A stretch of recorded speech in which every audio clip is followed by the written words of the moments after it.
آپ صلی اللہ علیہ وآلہ وسلم کے سامنے سے جب دسترخوان اٹھا لیا جاتا تو آپ صلی اللہ علیہ وسلم یہ دعا پڑھتے: الحمدللہ حمدا کثیرا طیبا مبارکا فیہ غیر مودع ولا مستغنی عنہ ربنا۔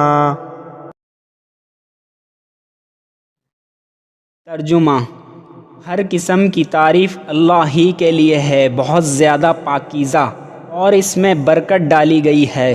نہ یہ کھانا کفایت کیا گیا کہ مزید کی ضرورت نہ رہے، اور نہ اسے وداع کیا گیا ہے، اور نہ اس سے بے نیاز ہوا جا سکتا ہے۔ اے ہمارے رب!